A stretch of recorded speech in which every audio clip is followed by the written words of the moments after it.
Hi, I'm Brett, and I'm talking about why we give. I tell you, one of the reasons why so many people don't give is because they got debt.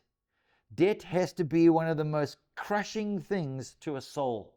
I know it causes more drama in our lives, creates more anxiety in families than we realize. And if you're a parent or an adult and you got a child in their life and you think they don't know you've got debt, you're kidding yourself.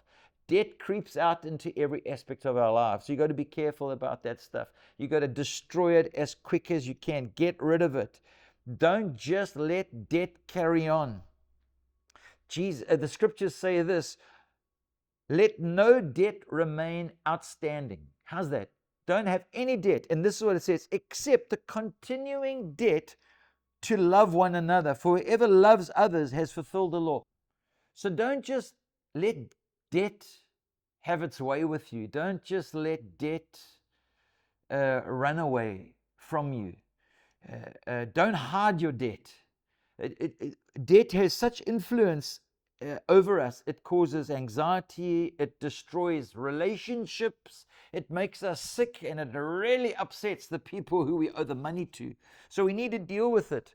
We need to decide how to get rid of debt as soon as we possibly can. The scriptures say this: let no debt remain outstanding. In other words, there should be no debt in our lives. And it goes on to say, except the continuing debt to love one another, for whoever loves others has fulfilled the law. And so this is, how's the connection between debt and love?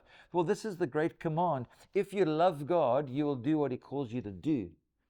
And if you love God, you'll love others. And I want to tell you something: debt is a sign that we're a little bit underwhelmed in our love relationship with God.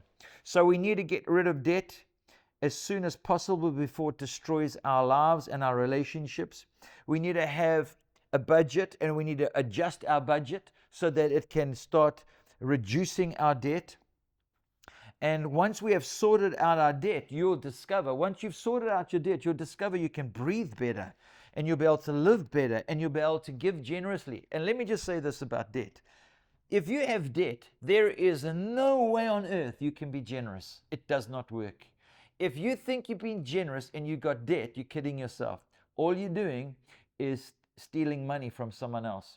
So generosity doesn't come on the tag of debt. Generosity is because we're debt free, and that's what we want to do.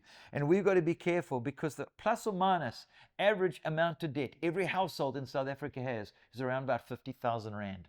So we need to eliminate that as soon as possible so we can breathe. Get out of debt.